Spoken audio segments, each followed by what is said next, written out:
So in this interview, I get to speak to Mindy Gibbins-Klein, who is the book midwife. So perhaps as the name suggests, she's given birth to more books than many of us have, certainly, and literally had thousands of people go through her publishing house to create their books. And Mindy offers a lot of assistance and services way beyond just publishing. She really understands what it takes and the journey, and how to take someone on that journey from something that may be possibly outstanding in their field, maybe already a real sort of thought leader, but to actually convert that wisdom and knowledge and package it up in a book that actually is going to benefit you and benefit your business.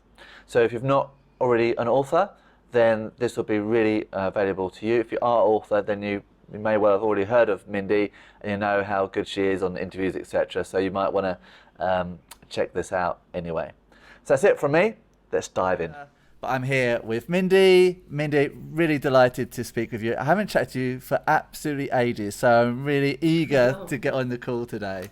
So how have you been? I'm doing okay, considering. Well, from what I understand, you're doing a bit better than okay right now. So, understandably, and actually I didn't think of this before, as the book midwife coach, a lot of people come to you to get books written. I think a lot of people probably for the first time. Is that fair? Yeah. So just to be completely precise, I'm the founder of the brand called The Book Midwife. Yeah. So we have other trained coaches and we have a whole series of programs and things people can choose from. However, because I'm not traveling so much, I've stepped back into running group courses, which I didn't intend to do, but it's been a blessing in a way, because a lot of people, like you say, they've stopped running around. Yeah. And they thought, oh, maybe I could get my book done during this lockdown. Yes, they should, and they have. And, it's a great idea. Yeah. And it's probably worth mentioning that's how we first met. So I came on one of your courses, I don't know, a long, long time ago now. Probably something like, I'm guessing maybe 12 years ago. I think it was 12 years. I think it was, 10 yeah, thereabouts. Yeah. A long, God, it makes me feel very, very old.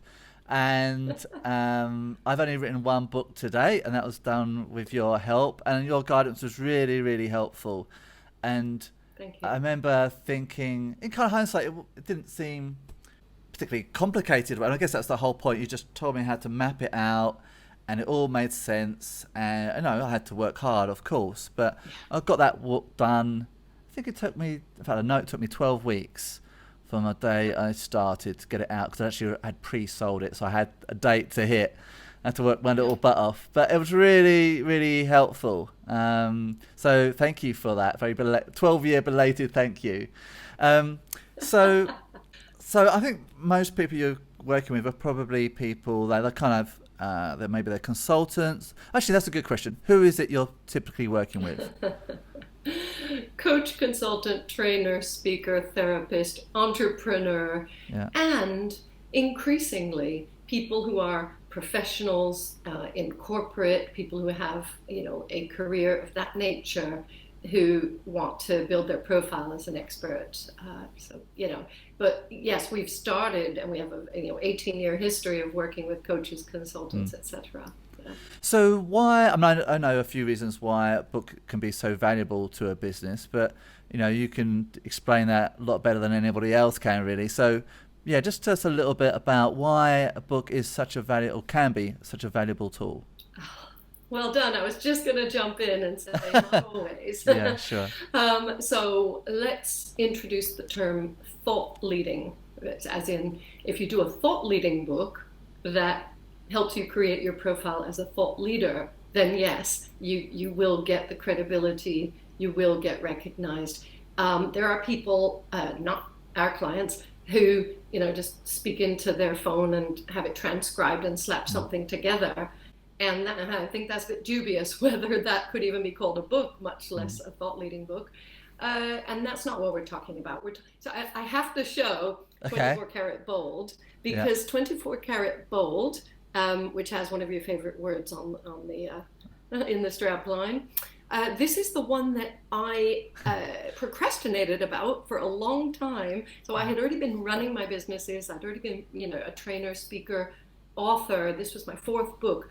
But I really needed to explain to people the importance of aiming for thought leadership, not just transactional, quick win stuff. And the profile building, which is it's just so great. When you put the work in, then you get recognized. So my point was that book changed everything. That book had just come out when you and I started working together, which is why I know it was 10 and a half years ago.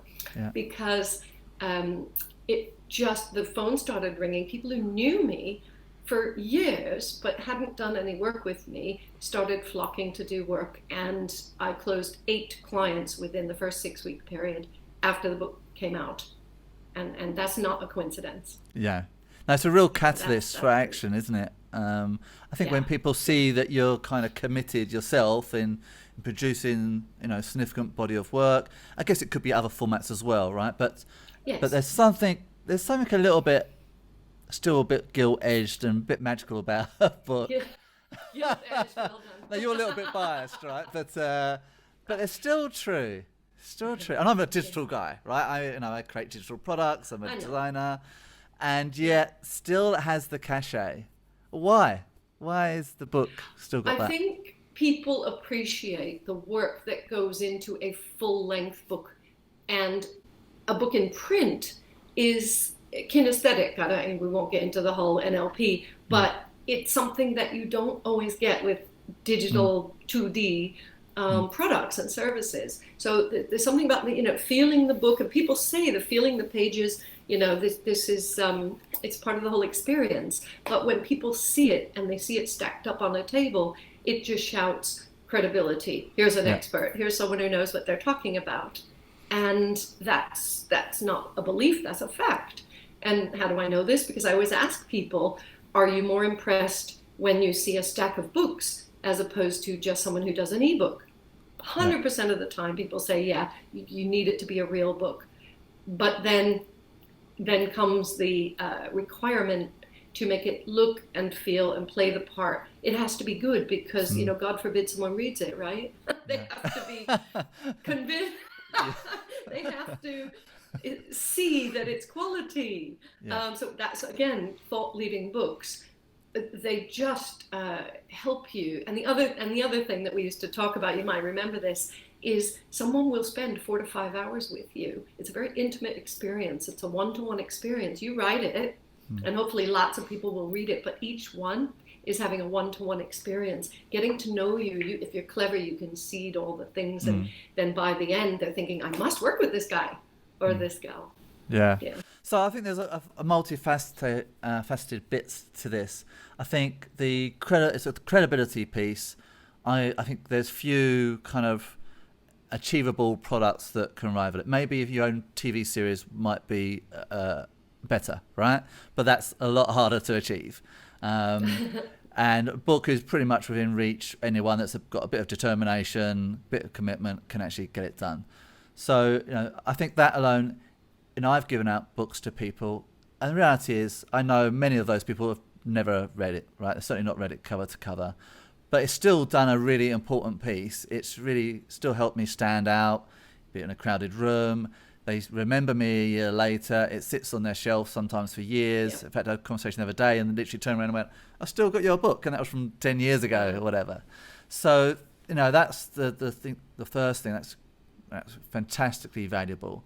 Opening doors, getting on podcasts, getting on stage, etc., etc.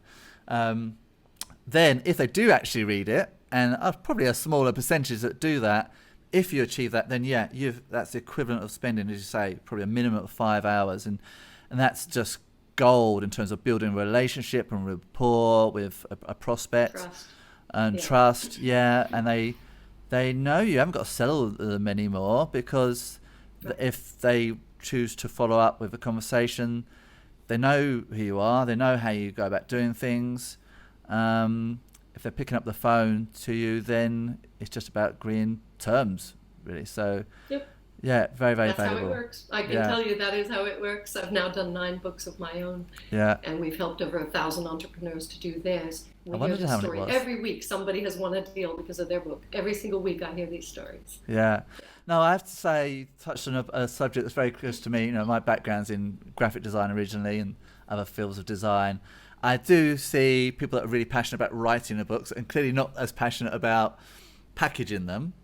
And, you know, I've seen, frankly, some pretty appalling book covers get slapped on the front. And I'm thinking, that's probably more dangerous than not having a book at all, because you're communicating poor value. I mean, would you disagree, or what's your thoughts? Well, we have a few sayings here, quite a few sayings at the Book Midwife, as you may recall. One of them is the cover and the title are sales tools. That's really all they are. So the content inside, yeah, someone needs to get past those sales tools to even, get the book home. Because if it doesn't do the sales job, then you have no chance to have somebody spend the 5 hours with you and learn about your expertise. So that is why the cover is important. The title as well. Those two go hand in hand. People say don't judge a book by the cover.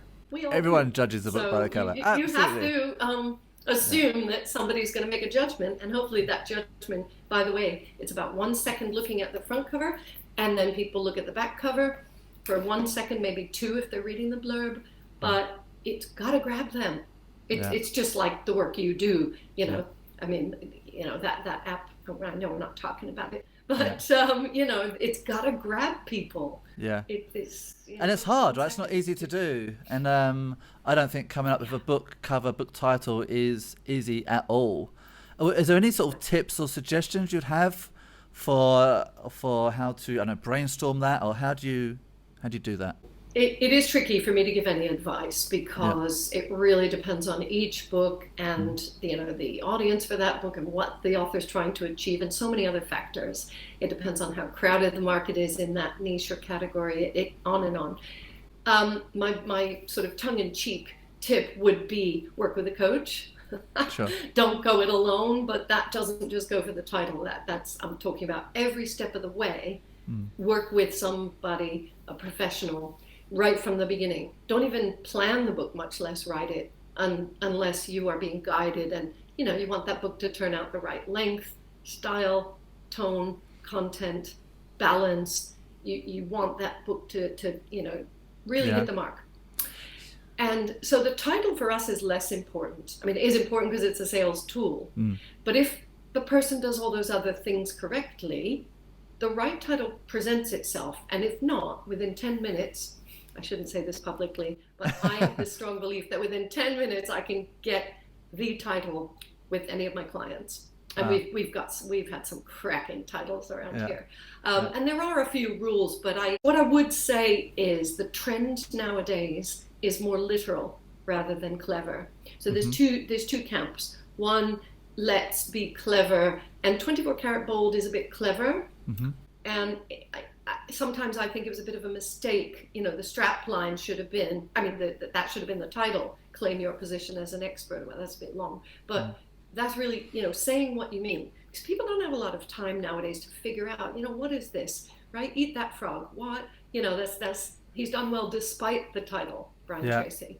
But it just, anything that requires thought, well, the book and the concept, don't make me think. Yeah. That's what I'm saying. And the trend, and we've seen it play out with which books are selling and which books are selling well. And the stupidest titles, how to blah, blah, blah, they sell because people get it. Yeah. So that's a trend that is worth paying attention to.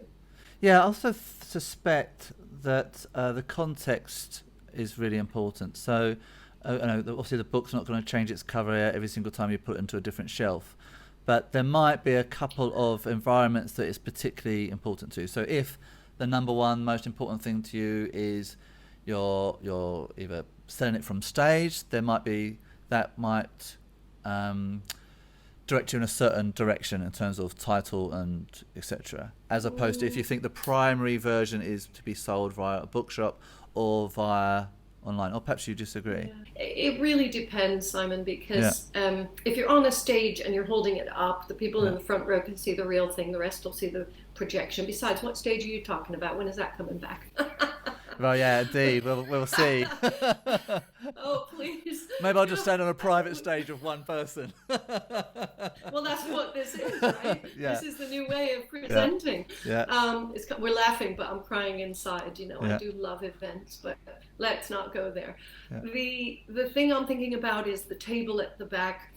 Once you've done a presentation, it doesn't matter. They'll buy whatever, the ugliest title, ugliest cover, because you've already convinced them. They're already pre-sold, as we were talking about. Yeah.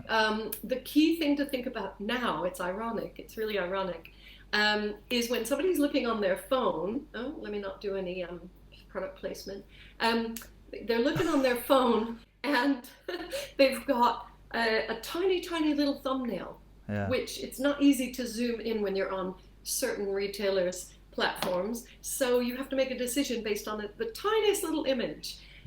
So we think about that kind of stuff. What is at least going to make some impact, which is why we don't allow titles with 15 words on and things like that. Yeah.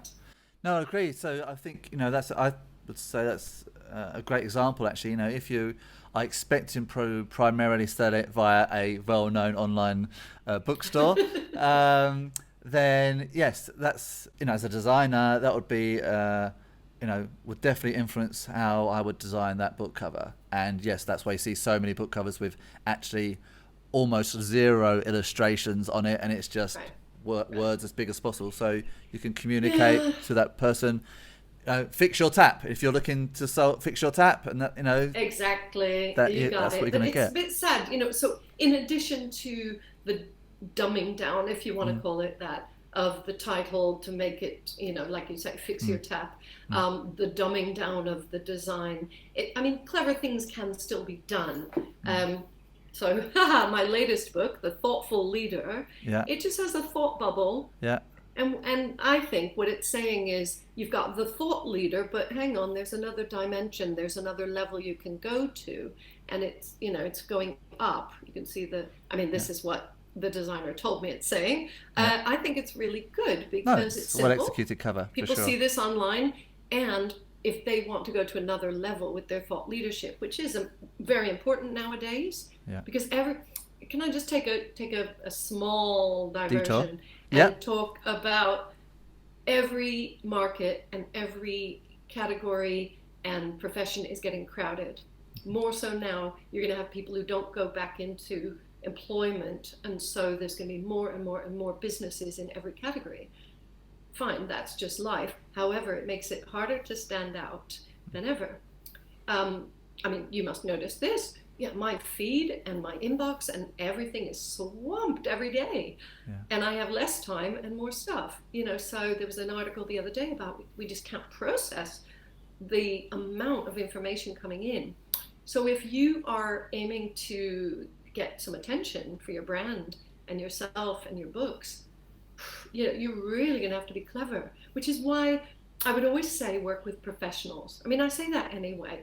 I didn't try to build my own house. I didn't try to pull my own tooth out, or, it's just not smart.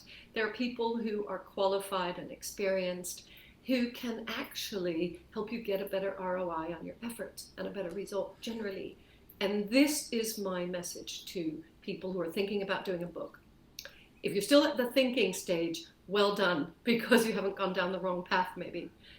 This is a great time to decide how are you going to do it. And DIY, do it yourself, I feel is really dangerous. But I'm on my soapbox, so I'll step down. You're allowed to be. That's it's your industry, so you get to say what you believe, and it's not just belief; it's from a lot of experience, right? So, I know sometimes people might listen to something I'm talking about, and maybe it's related to my business, and it's like, well, you would say that. Well, there's that way of looking at it. Well, there's a reason I'm in this industry and doing what I do, because I really believe in this. So I think that's part of the reason you're in this industry doing what you do, is because you really believe in the importance of a book, what it can do for people. And I've obviously known you for a long, long time doing exactly that. So, of course we should be listening to you. So I just want to talk a bit about this, the thoughtful leader, so the book. So just tell us a little bit about that and why, you know, I guess that goes hand in hand with what you're talking about sort of standing out more. So I've seen sort of in terms of book writers, you've got the equivalent of musicians, right? Musicians love to go and bash the drums, and they can just be happy as Larry, bashing those drums for hours on end in the garage, whatever. And some people, writers, are like that. They're happy writing. They're churning out books every year, and perhaps not thinking of it as a business tool so much, and perhaps not utilizing it as best as they could. And so I want us to help those people and you know, and give them. Obviously, we can't do a lot on this short call, but what separates the thoughtful leader than perhaps other people? Okay, thank you for leading right into one of my favorite topics, which is about 5 years ago the book came out, so it must have been about 6 years ago. I realized the term thought leadership was getting overused and abused. And my pet peeve, by the way, is don't ever call yourself one. I mean, this is so ridiculous. Everybody knows you wrote your own LinkedIn profile and bio, and what, for goodness sakes, it's like saying, I'm amazing. You know, if you do all the right things, the market will call you a thought leader. Yeah. So I noticed that thought leadership was getting very crowded. And one of my roles, and possibly my mission and why I'm here on this earth, is to help people move from a crowded space to another level, which is the work you do and so many of our friends are helping. So I thought, no, you know what? The problem is, and this was just like, oh my goodness, a lot of thought leadership didn't have the right amount of thought put into it. Or any thought, it seemed. So then I went, right, how? Because I love how. How do we get somebody to put the right quality and quantity of thought into their interactions, into their materials, into their relationships, into their life?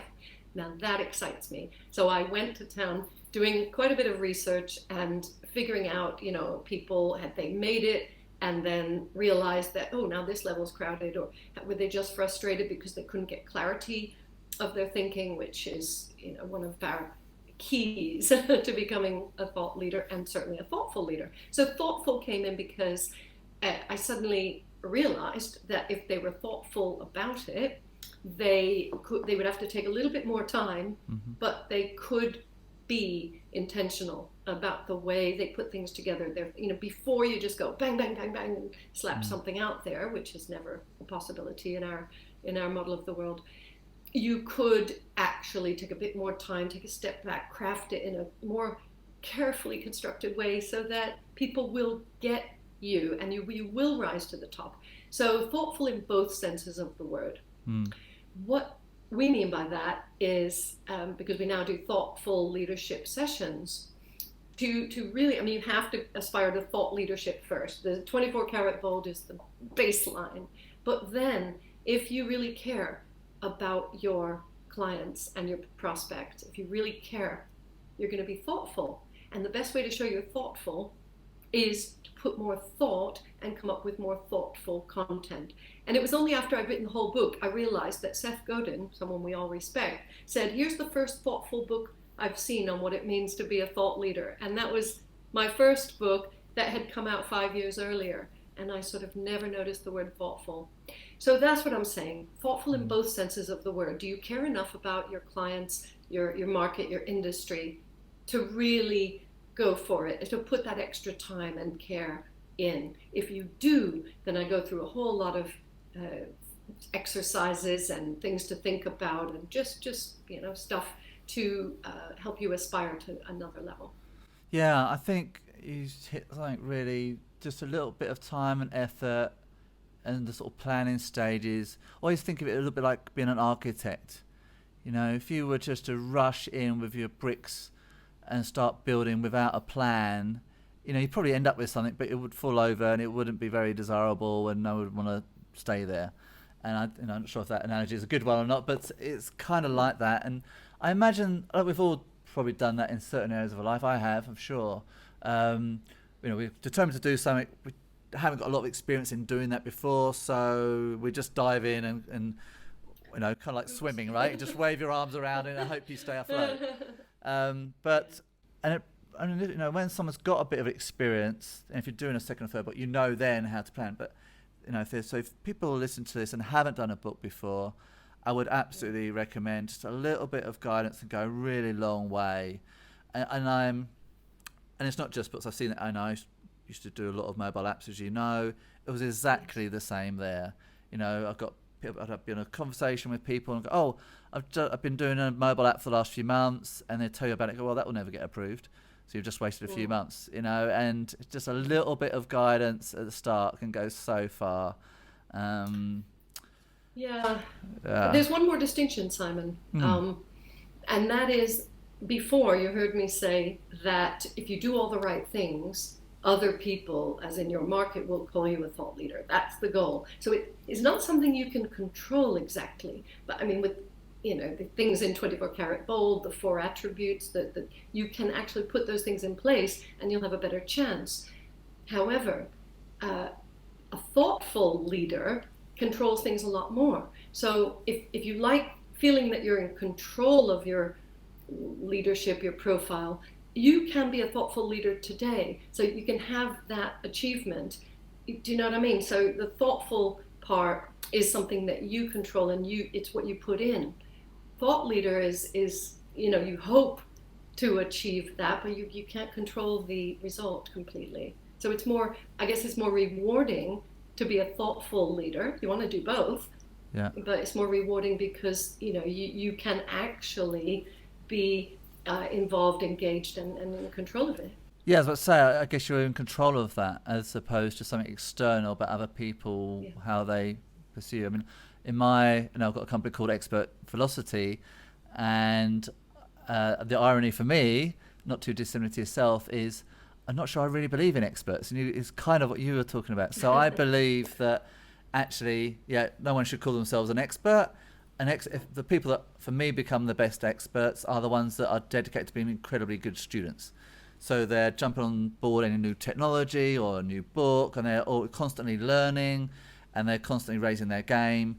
They, by consequence, end up being considered by others to be an expert. But that's for other people to judge and decide. So that seems to echo a lot what you're saying there. Cool. Well, okay. We're quality people, and we're I was going to say we're British, but I'm officially British. Got my passport, got my citizenship. Yeah. But the British ethos about not boasting is really important, and I do feel it's a lot nicer to deal with somebody who's not overconfident, arrogant. So it's just a nicer way to do business. It's up to each person. If people are listening to us, watching us debate this, we're not even debating because we agree. It's up to each person. Some people will never change. They will everything out of their mouth will be self-promotion, and it's fine. But I just think it's a lot nicer to be a little bit more humble. Just do it in a gentler, gentlemanly way. Yeah. And I think it's a better effect. Yeah, absolutely. And what about after? So we've talked a little bit about a book being such a valuable tool for raising a profile, for establishing yourself in the market, helping you stand out in a crowded area.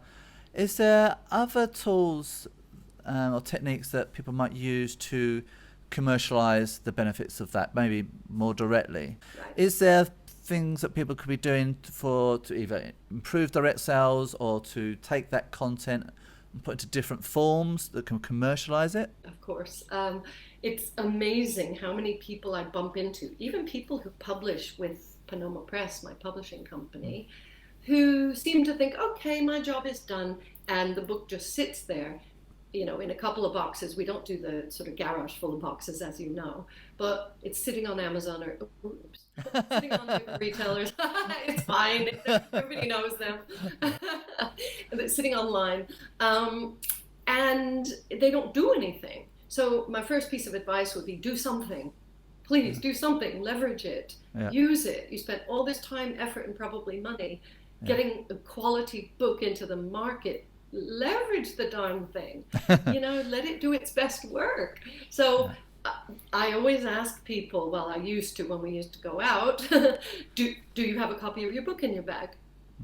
And 9 times out of 10, even my authors, I'm ashamed to say, I don't have any. And some would say, but I just gave away the last copy or sold the last copy. I don't know if they were lying. Yeah. So that's the first thing, is just have it there. Look at your social media. If you do scheduling for social media, look at the percentage of tweets or posts that involve even mentioning your book, much less, every 5th tweet you could say, here, have a look, you might want to buy it. And normally people are like, oh, yeah, the book doesn't even feature in their weekly social media. These are obvious things that people can do. I have these books because we are now, we're still pretty much in lockdown. So I'm working from, my beautiful conservatory here, and I brought these books in from the office so that I can do this. And I really want to show people, show and tell. So all these sorts of things add up to the market, knowing that you have a book. That's the first thing, knowing. And then if you want people to get excited about the book, you can drip feed bits, you can quote and plagiarize yourself, as we enjoy saying. Quote yourself, put excerpts from the book here, there, and everywhere. Do videos with yourself. But just keep it on people's radar. I don't know if that's too vague, but I think I gave 2 or 3 examples. It's unlimited what you can do when you have a book. Do it. Yeah, and also there's, at least for me, I'm sure others are the same, there's definitely an educational journey path. So, maybe your subject and you write a book, but in the process of distilling it down into however many words or pages or chapters, that craft of doing that, just getting, be it the wording right or just getting the distinctions right on each bit, that it stays with you forever, and it basically makes you better at your business by going through the rigor of having to write the book. Yeah. You feel the same, yeah? I feel exactly the same, which is why we want to work with people as early as possible. So that's at Real Thought Leaders, which is the thought leadership brand, or the Book Midwife. I have people who come to me and they're like, oh, I've been working on my book for a year. I've got 17,000 words. I'm not happy with it. And I always say, well, I wish we'd worked together, known about each other and started a year ago. However, the second best time is now. Are you willing to do a blank slate approach? Because, having a thought partner, as some people call it, having a coach to help you through the thinking means you don't have to figure it all out yourself. People don't understand this. I think, the Book Midwife has been a clever metaphor. It's our brand, of course. Yeah. But people think, oh, the midwife comes in right at the end. You've been carrying the baby for 9 months. The midwife definitely isn't there in the bed with you for conception. Well, not normally. So, but in a way, we're providing a fertility clinic as well. I hope I'm not taking the metaphor too far. I don't want people to think, let me get my book done and then get help. No, roll it back. But that happens a lot, right? Yeah. So there's 3 reasons, the 3 I can think of. They don't know that they can get help right from the beginning with the structuring of the thinking and getting the framework done, and frameworking and outlining. We've won more awards for that doesn't sound very sexy, frameworking, but that is what you can get help with. So people don't know it exists. They just think, oh, let me struggle on. They think of the writer in some tower, pulling their hair out, drinking endless cups of tea, so they don't know. Or they know, but they think they know better, which we're never going to help people like that, you and I. I don't need help. That's the overconfident, arrogant sort. But then if they come to me when they've already done it, I say, I'm sorry. I won't give you input on something that's already done. It's just not a sort of service that I provide. Yeah. It's too painful, right? Yeah. Oh, change this, add that, delete that, edit that, research that, expand that, move that chapter. They're going to be depressed. I'm going to be depressed. The whole document's going to be bleeding red, and they're not going to do it. So we just don't offer that. And so that's 2 things. So they either don't know or they think they know better. But the other one is really insidious because they don't want to share their thoughts. It's part of the fear of rejection or fear of, rejection. They don't want someone to shoot them down. So some people, as you say, they just write and write, and they may never even publish or show it to anyone because they have such a fear. I try to help with that. I've got a very strong coaching background, as you know, and I would really aim to open them up to the idea of sharing just with one qualified person initially. Obviously, if they want to publish, coax them out. They have to, yeah. I get people, I say, well, look, the book will be in print eventually. Yeah. You know, and I do have some clients who've done the whole program and just haven't published. They just cannot take that leap, and I can't force them to. Yeah. I've tried in numerous different ways, but but that is the worst fear of all, Simon, is that stops people getting help with anything. Probably not just books. No, sure. I don't want to go to an art class because they're going to tell me that my drawing is crap. So that they don't even. You've obviously seen my sketches. Into the ring. Yeah. No, mine. I got that feedback, and I still have a limiting belief about my art. I still won't draw anything, or at least not let anyone see it. No, it's real. It's real. Anyway, well, I have to say, it's a little bit of a tangent, but I have to mention this. It was a little while ago now, but I do remember seeing you in a video on stage doing comedy. Now that is a leap. That is bold. I did that because a little part of me wanted to win. It was a competition. I didn't win. I felt I should have won, but that's another story. No, I think I'm funny, and I just wanted to share that with everybody. That is, to me, that is much less scary than drawing and letting someone see my drawings. Wow. That's just me personally. Yeah. So we all have our thing, and many people have a thing about writing because some teacher said you can't write, and what they meant was your spelling, needs help. Hello, we have spell check now and all sorts of things, and proofreading and editing.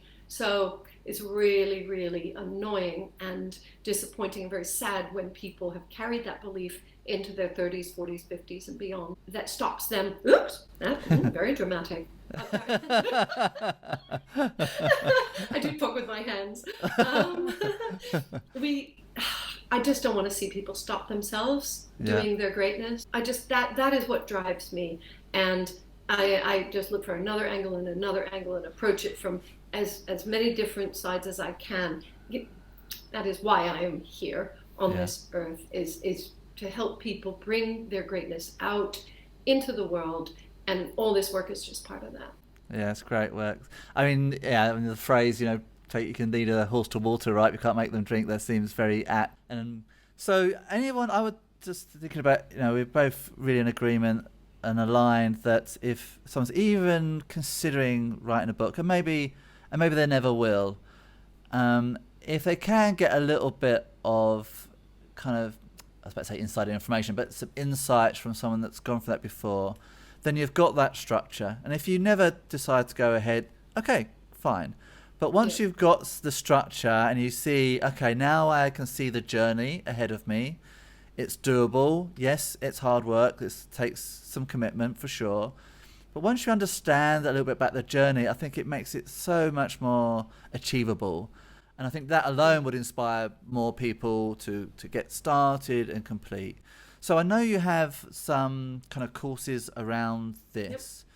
So how is that done? Obviously, it might be delivered slightly differently these days. Is that like a one-day event, or is it? Just tell us a little bit about that. Knowing as you do the format of the one-day event, it doesn't take a full day when we're virtual, so that's the good news, and we've split it as well. So if somebody wants to get a book done and wants me to hold their hand all the way through, we can do that now very cost-effectively because of doing it all virtually.